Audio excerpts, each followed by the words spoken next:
witches, accused witches, witch hunters, general people, the devil, witch Sabbaths, everything like that. Welcome to Witch Hunt Podcast. I'm Josh Hutchinson.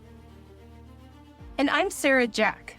This week is fabulous because we're participating in Podcastathon 2025, where 1,500 or more podcasters from March 15th through the 21st are using their platforms to simultaneously amplify causes and charities important to them.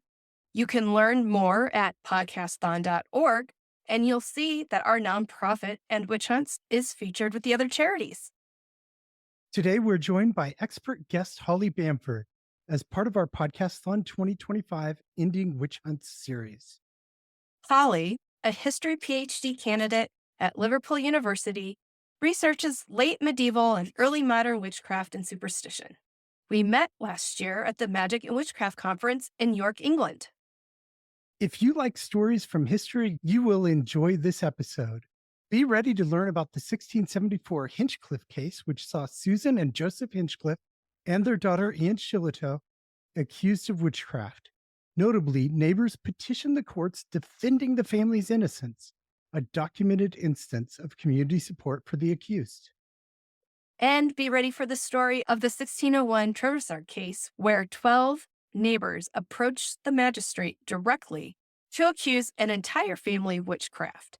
This case features a remarkably distinctive magistrate signature on a document. You're going to love this interview with the excellent Holly Bamford and two very fascinating stories of witchcraft accusations. So let's jump right in. Welcome to Witch Hunt Podcast, Holly Bamford. You presented a dynamic paper at the Magic and Witchcraft Conference at the University of York. We were there to hear it in person, and we also got to eat lunch at a picnic table with you. It's so great to see you again today. Please tell our listeners about yourself and work. Thank you so much. I'm very excited and very honoured to be here. I'm very much looking forward to just talking about witchcraft. I love it so much. We had a really good chat in York. I really enjoyed your presentation as well about all of your work, so it's going to be a really good conversation today, I hope. But yeah, I'm Holly Bamford. I'm a final year PhD student at the University of Liverpool. I'm hoping to submit this summer, fingers crossed. My thesis explores English witchcraft even from 1550 to 1700, and I'm using witchcraft cases as a lens to view and understand the family. So I started my research, as most do when you approach witchcraft scholarship, with the misconception that the witch was this isolated older woman. I think many people still picture the early modern witch this way, as kind of like that old hag, like if you think about Macbeth or the Wizard of Oz, that kind of thing. But obviously more recent scholarship has moved away from this, and I came across this idea of the witch being constructed as this anti-mother figure. So she was like the antithesis to the good mother. And I saw in the sources that the witch is often pitted against this kind of Christian ideal, especially in England when you've got the post-Reformation, and during the Reformation you've got a lot of ideas being thrown about. And in witchcraft cases you tend to have constructed, at least from like a literary perspective, the godly good accusers on one side and then the evil vicious witch on the other side. It's kind of mimicking that battle between God and Satan, if you like. And from this I kind of thought about what the witch represented, the fears and anxieties about English society, and specifically the perceived threat of witchcraft to both the individual and the community. And that led me to think about what was a modern English society like for everyday people, how did they conceptualize it, and as is today, the family is kind of like the building block of early modern society. It's described as a little church, and witchcraft directly threatened the family. So in my work, I kind of wanted to explore both the family and witchcraft, and how both kind of topics interrelated, and what each topic revealed about the other. So that's my thesis, basically. Thank you. We're so excited today. We get to talk to you about two of these intriguing family cases. What got your interest in these two particular cases? That's a very good question. I grew up in Yorkshire. I grew up in Leeds. When I became interested in witchcraft during my undergraduate, If you go on the National Archives website, they've got a folder of witchcraft sources, and they had one about, I'm going to talk about it a little bit later. It's a petition from some neighbours saying that this woman wasn't a witch. And I found that infinitely fascinating. And then I looked at it and I saw where it was from. It was from this place called Denby Dale, which was like half an hour from where I lived. So there was that personal connection to it. And when I came to be doing my PhD, I read through the sources in a lot more detail. And I realised that this source was kind of, and the other sources about company are pitting two families against each other. So instead of it being like the witch hunter and the lone witch, it was two prominent kind of families. It's in 1674, so it's a little bit later than what I had previously sort of looked at. Originally, I was going to stop around 1640. I went, this case is really good, I want to keep going, much to my supervisor's disdain. So that was how I kind of came across the first one. And the second one I came across, well, I'm going to talk about first, I was doing my research trips. I was going to archives, and I went to the Exeter archives. I was talking to the archivist there about the witchcraft cases they had, because I'd done the usual preliminary like internet searches and literature reviews you do to find all your sources. And I came across an article from 1901 about this case in Ketteridge, I think is the guy who wrote it. He calls this a typical witchcraft case.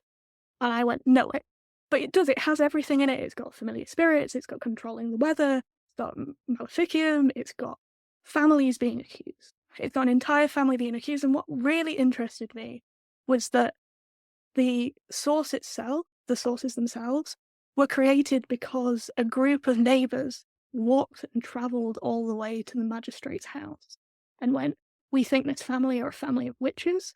We've had complaints about them spanning a decade and you've done nothing. This is what we think. Write it down. Which, to me, was a little bit ballsy. And you don't really see that elsewhere, or I've not come across it, where people go to a magistrate in like en masse and go, we think this family is a witch. I think there's about a dozen people who do it. So it was two sources that I came across in my research that kind of threw all of the stereotypes of witchcraft cases out the window.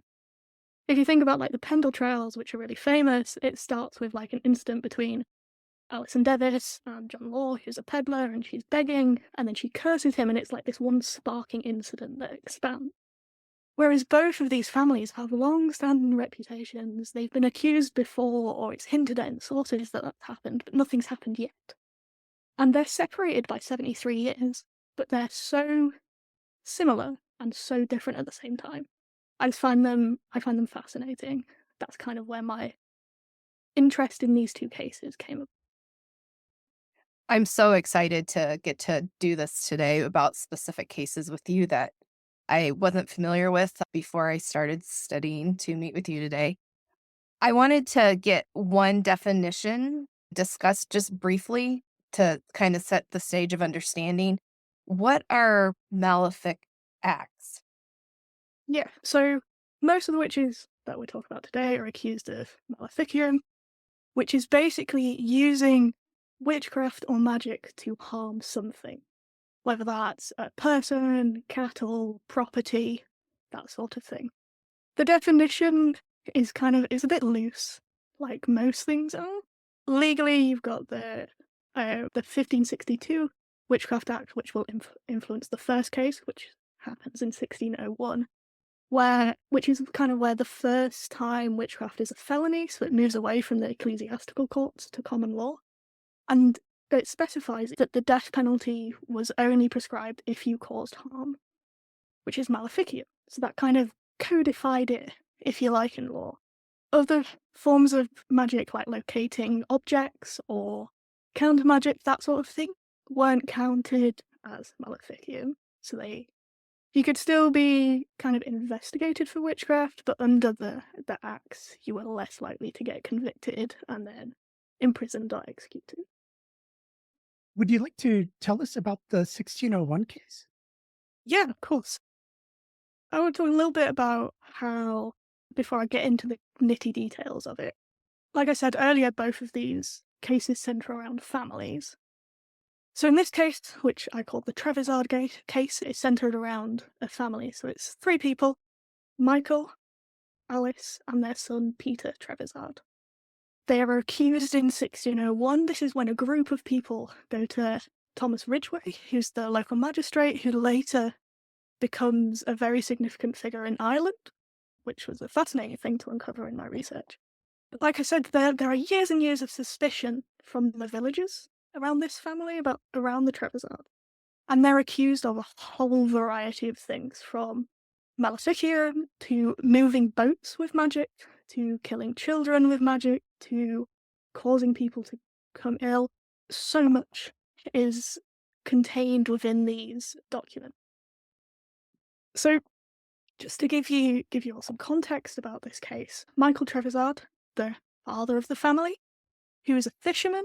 Most of the family were poor. They had a long-standing reputation for witchcraft. And in 1594, so a few years prior to the accusations, Alice was allegedly involved with an altercation with William Thompson, who was another sailor. So I'm guessing the families kind of knew each other. They operated in similar circles, Trevisard and the Thompsons. During this altercation, Alice threatens him, says, "Thou shalt be better, thou hast never met with me." And within 3 weeks of this kind of interaction, the ship that Thompson was sailing on caught fire. Only 6 of the 25 crew were saved, and William was picked up by a Portuguese vessel and imprisoned in Spain for a year. And when he returned back to Dartmouth, Alice speaks to William's wife and says, "He hath better luck than a good man, but this is no matter, he shall be there again within this 12 months. And so there's this other act of prophecy, and Alice's prophecy comes true less than half a year later. He is shipwrecked again, and they saw this as evidence of Alice's witchcraft. So you've got in this sort of initial accusation, so this happened 6 years before, but it's one of the first ones that's discussed. And she first curses, and then she prophesies that it'll happen again. So you've got like 2 fairly common English witchcraft things in the space of a paragraph in this source. So they're very dense with information, these informations, which is really good. But the general and the majority of the accusations against the Trevisards are based around these kind of negative comments that they make. So it's on the comments that Alice said to William, and they're retroactively kind of attributed to any of the bad fortune that follows. Some of this bad fortune occurs days, weeks, but often months later. And this is kind of interesting for understanding complexities of popular beliefs about witchcraft, because there seems to be no like expiry date on bad fortune and attributing to witchcraft. It's like reminiscent of if you get 7 years bad luck for breaking a mirror. It's not an instant thing, it's over a long time. So that's Alice. Michael Trevisard, obviously, the father, also is accused of witchcraft. He has a reputation as an ungodly man. He has altercations with some men. But kind of a significant thing he's accused of, which kind of at first doesn't seem to be related to witchcraft, they're tenants of Christian Webber, that's their landlord, and the Trevisards collectively owe her over a year's rent, and Michael only pays 6 shillings of it, so he doesn't pay the full amount of rent. And this is kind of in the accusations. It's not like a throwaway comment, which sometimes you get in other cases where they go, "This witch is a really bad person, she killed X, Y, and Z, and also doesn't have any money." Here it's kind of demonstrating Michael's incompetence as a father, as the head of his household. As a father in modern England, you're expected to provide for the family, you're expected to protect them, and part of that is obviously economically providing for them. And he fails to rectify this error. It reflects badly on his character, as does his wife's actions. So like the conjugate pair, so the husband and wife in early modern England, the man is often seen as responsible for his wife's actions.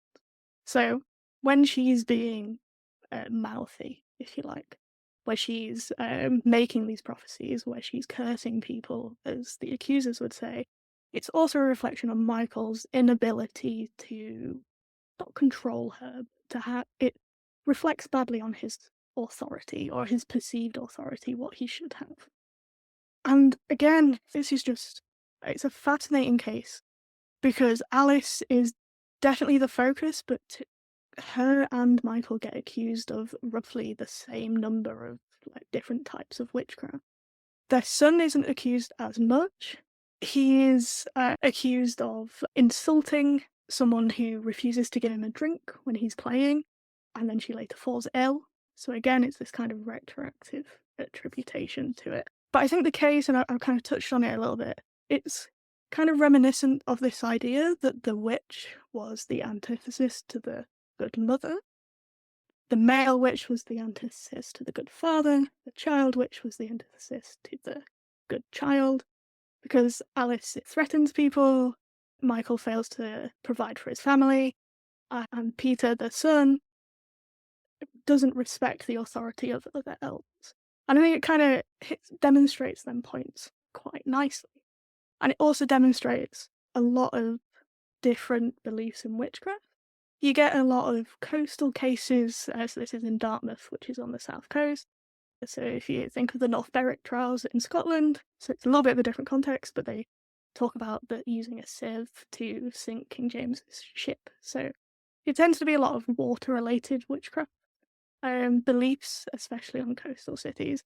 And this kind of hints at that whilst also demonstrating a lot of the other beliefs in witchcraft in England. One thing that is interesting about this is there's no real mention of a familiar spirit, which I expected to see coming into it, having not read any of the sources before.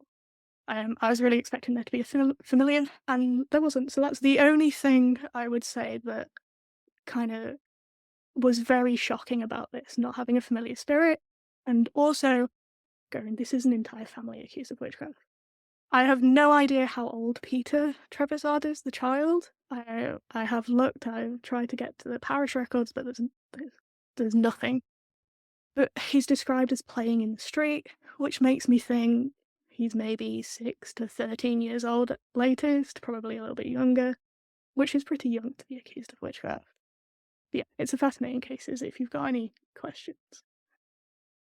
Yeah, it had me thinking the view as a family being a little church when you have other families feeling like their family unit is being attacked diabolically. I just like that's interesting. So a family unit is being used to attack other family units diabolically. I know I definitely had at the start of this research this misconception that early modern people believed that the witch was an outside threat that could attack you and your home. There's nothing more intimate, I think, than you and your home. And this is kind of demonstrating that. But the fact it's a family collectively that are diabolical, and there's not really instances of them working together. There's no real, like, coven or witches' Sabbath kind of thing in this case. But collectively, a family doing it, I think it hints at the anxieties about the fragility of the family unit in early modern England, because if the devil could tempt all of the members in the family, whose responsibility is it to stop that from happening? Because you've got this idea, if the father is typically in this idealized world seen as the protector of the family, it's his responsibility. But if he's tempted by the devil, if he's a witch, what's protecting his wife and his children? That kind of, I think what cases like this are suggesting is that people that because of the Reformation, because of post-Reformation ideas, and there's lots of anxieties about religion anyway, cases like this are showing that the family is perceived as vulnerable. Like, witchcraft is a threat to it. But also this idea, as you said, of the little church, is if the family can be attacked by the diabolical, the community can be attacked by the diabolical, the nation can be attacked by the diabolical. There's got that sort of correlation, and I think it's like an implicit fear that the family isn't this perfect idea, which it isn't. There are so many cases of you'll have single men up until their 40s, which is obviously not ideal, not what like family advice writers want from a family or suggest that the good family should be. But yeah, I think it's definitely a fear that an entire family can be corrupted, and no way of protecting other families from it, if that makes sense. I thought you made a really good point earlier with as far as how vague the curses were. Thought that all the curses that were mentioned in this Trevisard case were things like you said, where it would have been better had you never met me. Not that, oh, I'm cursing you right now. You're not explicit in saying, I'm going to sink your ship or I'm going Yeah, to kill your swine with some weird disease or something. It's very vague. So I thought you made a really good, excellent point on that. yeah, I think a lot of curses that I've come across or what's attributed as curses are really vague. So you get, again, I'll go back to the Pendle trial because I think most people have heard of it. Alison is just described as cursing John Law, which in the context is like a magical curse, but could literally be her telling him to F off. Pardon. And it just taken the wrong way. And you get in so many other cases it being really implicit. I think there's another point where they're accused. They're accused of, I think it's Peter. He goes to borrow a hatchet from a neighbor. She denies it, and he kind of I can't remember the exact wording, but it basically implies that he kind of grumps off, which makes me think of like a teenage sulk. And then later she falls ill, and it's attributed to that. So I think it is very vague. I don't think there's ever I could be wrong, but I don't think this is ever a case of someone pointing directly at a person and going, "You are going to fall down the stairs in 3 days and break your neck," kind of thing. So yeah, that's a really good point. I haven't really considered that. What was the outcome for this family? You're going to really hate this answer. We don't know. The sources, so Thomas Ridgway is the magistrate who writes the sources, and they're in duplicate and triplicate. So there's 2 copies of some, 3 copies of another, which implies he's preparing for a trial.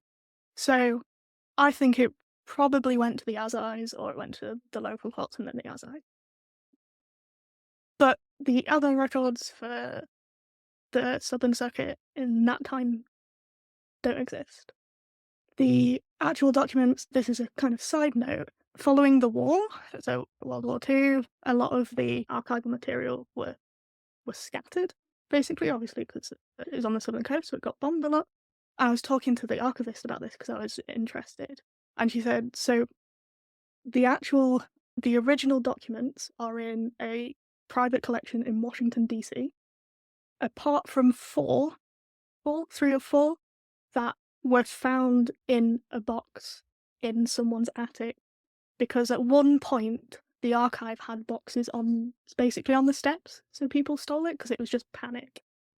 So people returned it to the archives 80, 100 years later going, "I found this in my granddad's attic. I'm really sorry, he might have stolen it 80 years ago," which I found quite funny. And it kind of hints at how lucky we are to have these records about this family.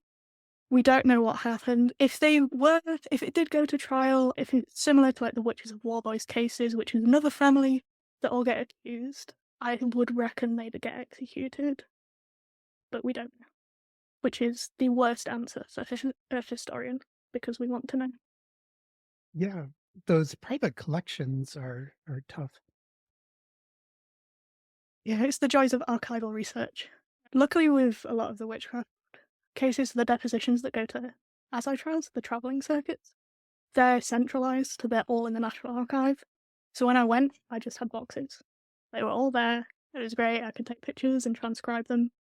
But when you've got cases like this, and like the next case, which doesn't quite get there, it's a lot harder to find out what happened. So I know the 7 Counties Witch Hunt Project are doing a lot of work on the 7 counties and what happened to the witches afterwards. They're looking at parish records and other sources that aren't typically related to witchcraft cases to see what happened to descendants of accused witches 10, 15, 30 years later, and also to people in trials who weren't accused or were accused but were acquitted. What happened to them 30 years later, kind of thing, which is really interesting. What can you tell us about the case you mentioned in Denby? Yes, this is one of my favourite cases because of that document that I saw. It's one of the first documents that I saw. I saw a picture of it online, and it's one of the very few documents from the 17th century that is really easy to read because whoever wrote it basically block lettered most of it, which is really nice. If you ever tried to read 17th century documents, it will give you a headache until you get used to it. So I really enjoyed it.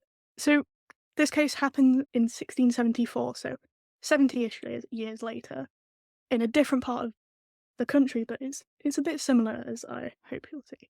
It is significant that it's in the 1670s, because England at the time is very different. It's post the Civil Wars, it's after the 5 Mile Act.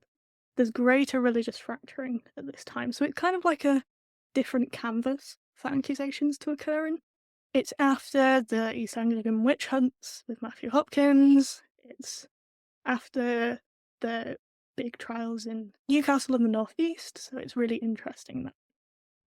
It starts differently to the other case. Most of the accusations come from 2 people, and both of them are teenagers. So the main accuser is a teenager by the name of Mary Moore, and she claims to have been bewitched by Susan and Joseph Hinchcliffe and their daughter Anne Sholto. And interestingly, Mary's deposition contains what she claims to be an almost verbatim transcript of a conversation she overhears between Susan and Anne, so the mother and daughter. And I know we just had a little talk about how curses are vague. There aren't any real curses in this, but there are real detailed conversations about what they allegedly did. So it's kind of like 2 sides of the same coin. They're both accusations. The first case was pretty vague in the curses and what they did. This one is quite specific, which is quite cool. So Mary claims that Susan and Anne were discussing attempts to take the life of a teenage boy called Timothy Haig, who also testifies. His testimony is, I think, 3 lines. Mary's is an entire paragraph, so there's a little bit of a disparity there. I think Timothy and Mary were connected. I'm not saying they were dating or anything, but they definitely knew each other. Their families were in the same circuit. Timothy later testifies that he saw Mary coughing up pins, which is a common sign of being bewitched. But Mary's testimony specifically is really interesting, and the conversation she allegedly overhears is Susan, the mother, bragging about attempting to kill Timothy by leading him up and down the moor with an intention that he should either have broken his neck or drowned himself. She's being pretty specific here. But she's not saying, I'm doing this by magic. I think there's a distinction there. And Mary's testimony, again like the other case, frames their Hinchcliffes as a kind of bad family. Susan especially is very hateful in the language that she used, if we take it at Mary's word that this is a verbatim conversation, which I doubt it. If you've ever tried to remember verbatim a conversation you have or a conversation you overhear, it's very unlikely you'll get it right. But if we're going to take it with a pinch of salt, we can kind of see that Susan is definitely constructed by Mary in her testimony as a bad woman, as a bad mother, as a bad neighbour. Susan also allegedly brags about shortening Timothy's mum's leg, causing her to limp, which is, again, is very specific. She doesn't say she did it by magic, but she doesn't say how she did it. So the implication there is the only way you could shorten someone's leg without them knowing is magical. So Susan has a lot of accusations made against her by Mary, but Joseph Hinchcliffe was the accusations against him is what, after I read them, made me dive into this case. Because it's not, male witches obviously are less common, but it's not often you get a lot of detail about them as well. So he is constructed as this very angry, resentful man, and he's punishing those who wrong his family, or at least who he thinks wrongs his family. He declares, according to Mary, that if anybody would not let his family have what they wanted, that it would take their life. Which, even if he's not a witch, is a pretty bold statement. He's definitely far from this ideal Christian man that didactic literature, such as family advice manuals, talk about. So in these, I'll just kind of briefly, tangentially talk about. Family advice manuals discuss how a family behaves. They're written for men and women who are wanting to start a family or are working out how to find a partner, basically. They're like the early modern equivalent of like a agony aunt column, a little bit, is how I think about them in my head. And Thomas Beacon, who's a 16th century preacher, says that men should make provision for his wife, children, and family so that they lack nothing necessary for their living. So basically, provide for your family. William Jude, who's a Puritan, writing a little bit later, describes the husband as the protector of his wife and family, stating that by virtue of the husband's place and office, he is on the one side his wife's protector to defend her from hurt and preserve her from danger, and on the other side, a provider for all needful and necessary things for her. So there's kind of two sides to this kind of ideal masculinity. If you think about it, this is what they think a good man should be. They should protect and provide, basically. And Joseph is constructed as angry and vengeful. He goes after a cobbler who doesn't make his shoes properly. He thinks is trying to hurt him. There's a couple of other really good examples that I will find in a minute, where he's specifically going after people who he's perceiving as a threat to his family. Obviously, Mary, in her testimony, frames this as him being very vengeful and angry, which is not good traits of a good Christian. But you can kind of, if you take away Mary's kind of framing of it, I think Joseph is actually kind of constructed as a good husband and father because he is trying to defend his family. So I think there's a little bit more nuance in his depiction as a man than what Mary's testimony is suggesting he is, and what his character is portrayed as in other sources. I will say that I am generalizing a little bit. There's a lot more to these kind of concepts of idealized masculinity and idealized femininity in early modern England, but that would be another 3 hours of talking. So if anybody wants to know more about that, I can recommend many a boring article for you. But I think it's really funny that following these accusations, you have this depiction of the Hinchcliffes as really bad people. And Mary Moore and Timothy Haig are really good people because they've found these witches and we can get rid of them and it's great. And then a few months later, a petition is presented to the magistrates from over 40 members of the neighbouring churches saying, actually, they're not witches, the Hinchcliffes are good people. This is one of the very few cases where basically a petition or a certificate is produced defending an accused witch. A few I can think of at the top of my head. Joan Guffey has a certificate produced by her neighbours claiming that she's not a witch. There's a case in Hull where some neighbours defend the accused, but there's not many.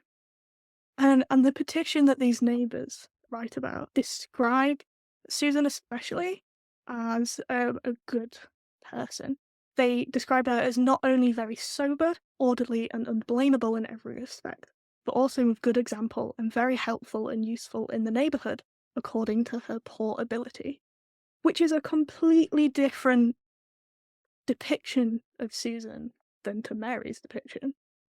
And I think that says something about how all of our sources, or the majority of our sources for witchcraft, are from the accuser's point of view. So it's not quite the accused point of view, but it's someone on their side, if you want to generalize. I think that's really, really interesting. I will say it's really important to note the petition doesn't mention Joseph. And I've ummed and ahed about why this is the case. It's given me a bit of headache. I talked to the late James Sharp about this a few years ago, asked if he'd had any insights. And it's possibly this struggle that a lot of early modern theorists had with conceptualizing the male witch. But I also think it's probably easier for the neighbours to present Susan as a good, like a sober, orderly, good person in the neighbourhood than it is Joseph if he is antagonistic as Mary suggests. We won't know, but it's really interesting that Joseph is not accused. Susan and Anne are accused. I think Anne Shelter, again, I'm not quite sure how old she is. I have been to the archives 3 or 4 times just to see if there's anything. I found references to the name Shilto, but no one whose timeline lines up with her. And I kind of think if it's hard for them to defend Joseph because conceptually he's a male witch, it's a little bit harder for them to go to work it out. They can defend Anne Shilto because she's more similar to the kind of typical witch. So it's easier, they've got like a more clear framework to defend against, if that makes sense. I think that's maybe what's going on there. And Shilto she's kind of indirectly accused of witchcraft in this case. Her witchcraft is always tied within her mother's witchcraft. She's not very independent. You get some accused child witches who are very independent. You've got the Samuel family. Alice the child is very independent in that. But I think a lot of accused witches who are children are linked heavily to their parents. There's a case in 1612 where one woman is accused of being a witch, but they say she's of poor parentage, and she has a daughter as gracious as her mother. So that's implying that there's 3 generations of witches who are all bad people. And it kind of comes from a little bit of the idea in these family advice manuals that if you as a parent are sinful, you will pass on these sinful traits to your children. So you need to be as good a person as you can in order to raise a good child. So there's definitely a relation there. And I think these 2 cases, I'm aware I've talked for a while about like, the Hinchcliffes. I think if you compare it to the previous case I talked about, there are some clear similarities between them, but there's some very obvious differences as well. And I don't think that's just because of the time and the distance. I think it's to do with how neighbours and communities perceived people and other people, even if they're not witches, in that community. Did you want to expand on that a little bit more? You're welcome to. I do have a question, but I can wait. I can if you want. I think the community is a really interesting idea because it basically boils down to like inter-family dynamics and how families relate to the wider society and the nation and people's identity on a personal, familial level and on a wider level. If you think of your own identity, you'll think of your name, your age, your gender, etc. If you think of your identity in relation to other people, I'm a daughter, I'm a granddaughter. If I think of my relation to other people, I've got friends, I've got colleagues, and that's just like the modern way of thinking it. So the early modern people had the same kind of circles, if you like. And there's a lot of emphasis in scripture and theology about the family. So a lot of these ideals I talked about is discussed in familial context because the family is kind of the building block, if you like, of society. But there's kind of a disconnect between the family and the community. There's not advice manuals on how to be a good family in a community. There's advice manuals on how to be a good person in your family. Does that make sense? Yeah. So it's kind of an interesting. I can't really get my head around it because the people I'm studying haven't got their head around it yet. Or a lot of people disagree about how this is conceptualized, and it's trying to get to, okay, fair enough, this is the theory, this is what the theologians are saying, but what did people think? And Yeah. witchcraft cases, because those, by their nature, are antagonistic, you're showing the, like, where people in the community are butting heads and where people are rallying behind other people. So you're seeing kind of social networks emerge by their very nature, which is fascinating to me, just to understand how complex that modern society was, which sounds really stupid because we know it was. But it's really easy, especially if you're a witchcraft historian, to think about a case. So just think about the Trevisard case and just think about the Trevisards and their accusers, but then not think about the magistrates who were involved, the other people who were victims but didn't accuse, their neighbours who didn't want to get involved, or people who were really involved but were like 2 towns over, so didn't on the paperwork, if that makes sense. And it's kind of like you get it's an overdone cliche, but you get the very, very tip of the iceberg, and you've got to try and get hints of what lays beneath.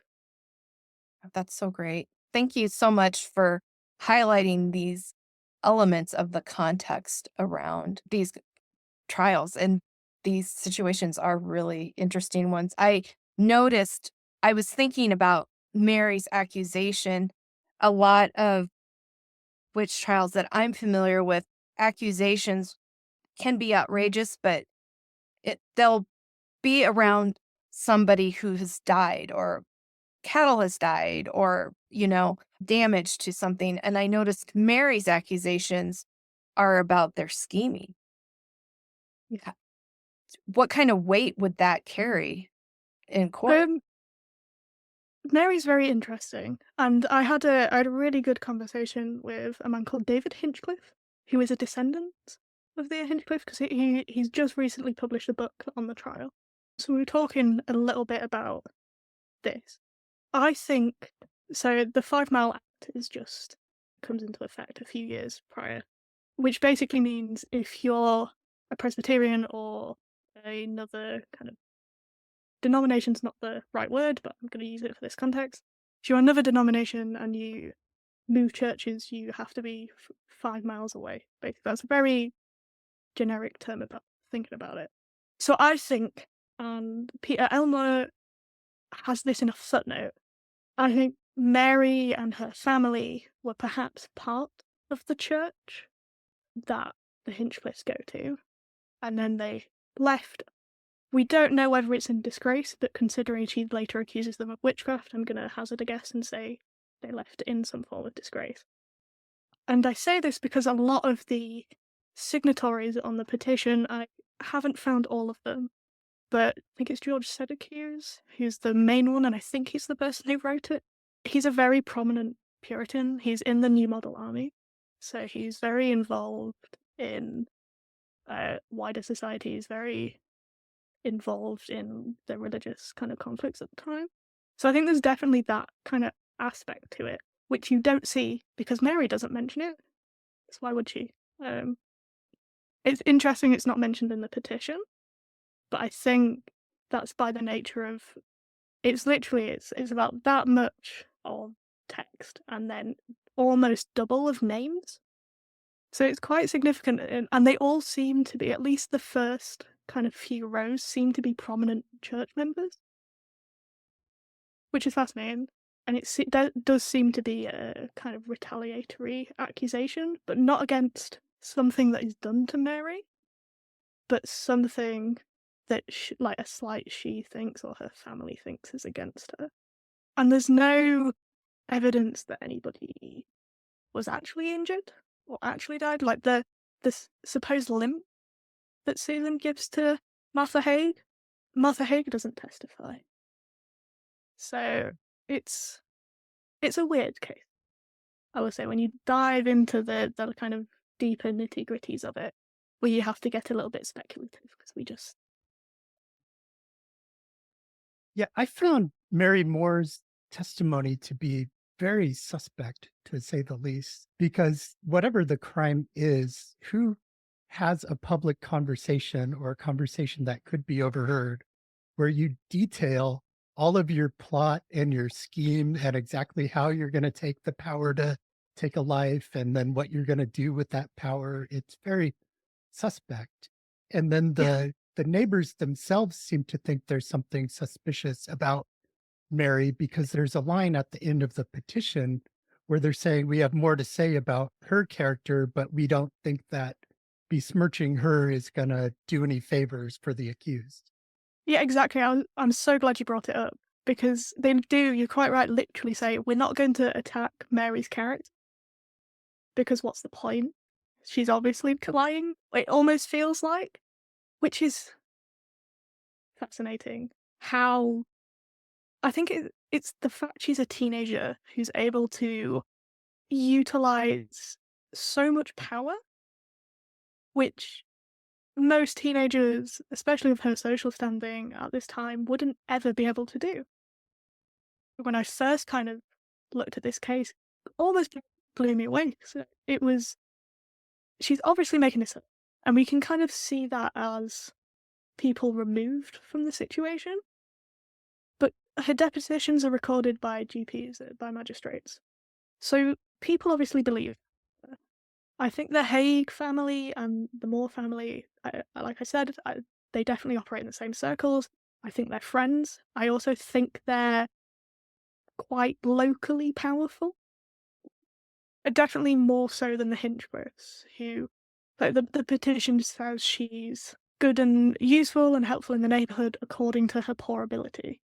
So it suggests that the Hinchcliffes are quite lower on the kind of socioeconomic scale compared to the Moores and the Haigs.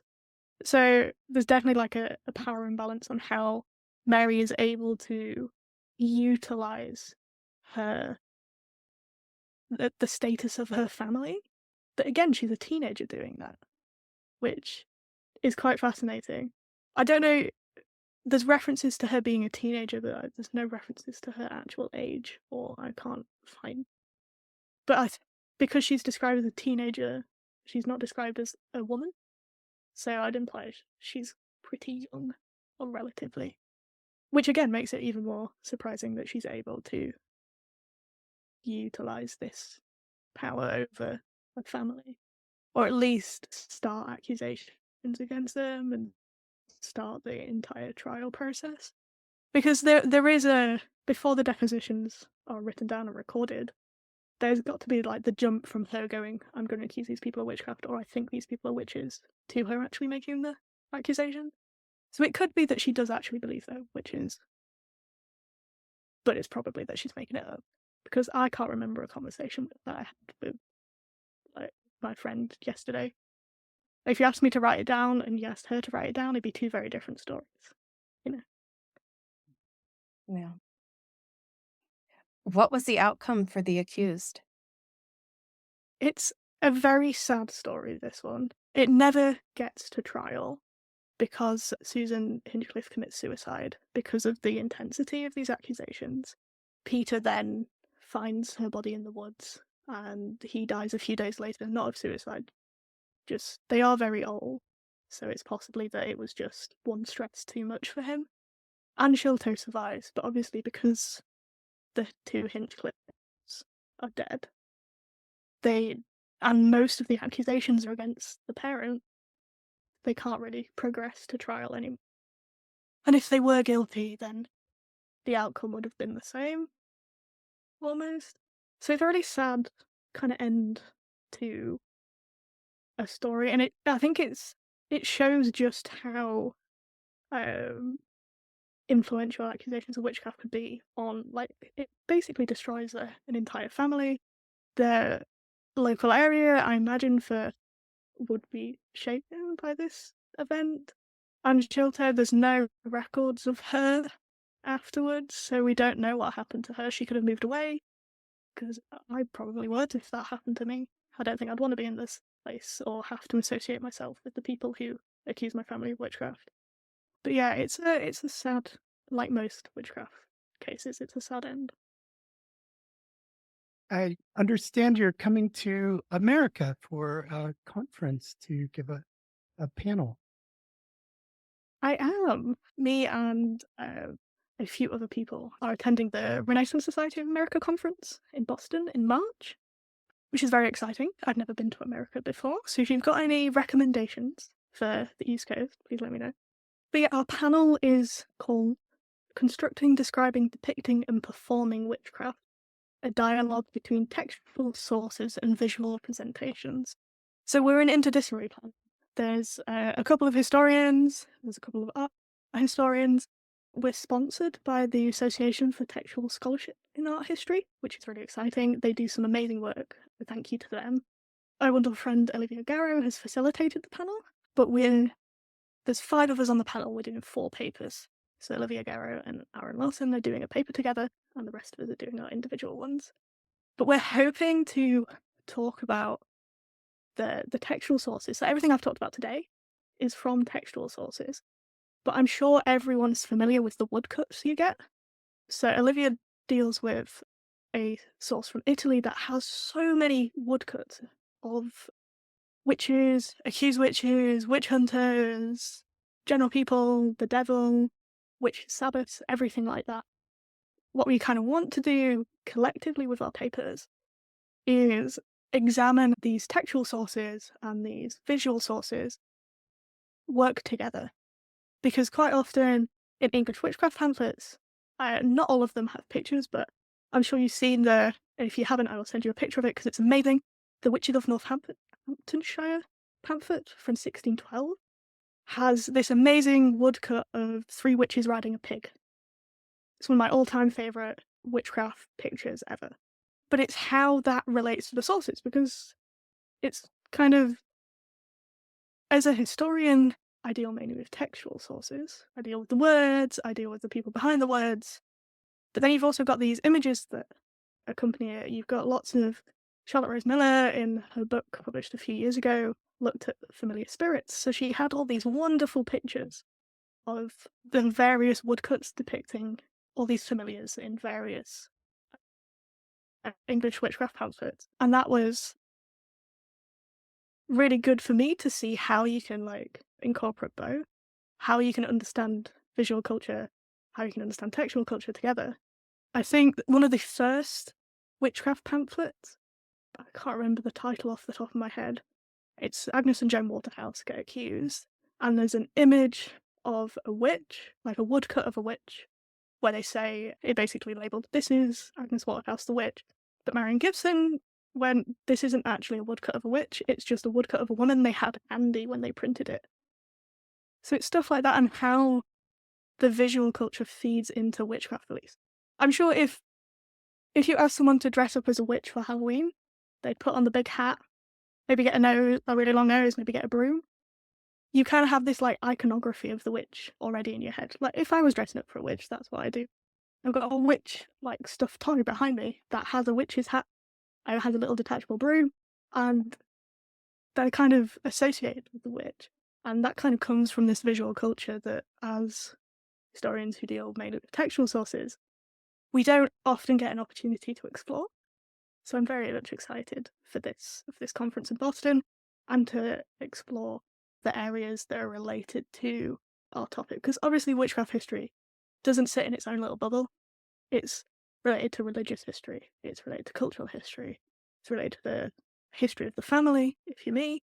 It's related to so much parts of history. It's such a significant part of 17th century, 16th century history. So it's going to be really, really interesting.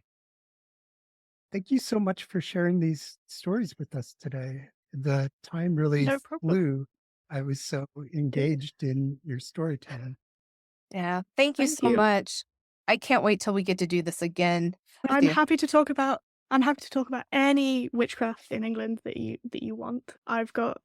There are literally hundreds of cases that I find equally as fascinating as those two. There's so much to talk about when it comes to understanding English witchcraft, and I hope I've kind of shown how English witchcraft, understanding witchcraft cases, can lead to a greater understanding of early modern society. Because that's what I personally find to be the most exciting. Thank you.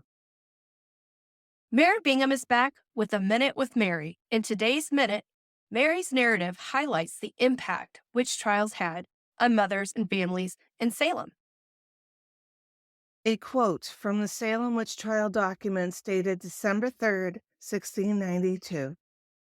I, having 6 children and having little or nothing to subsistence on being in a manner without a head to do anything for myself or them, and being closely confined, can see no other ways, but we shall all perish. These are the pleading words of Abigail Faulkner, whose husband became very ill during her incarceration. Abigail's voice is one of many to come to life from these documents. Like many of her family, she was accused for witchcraft.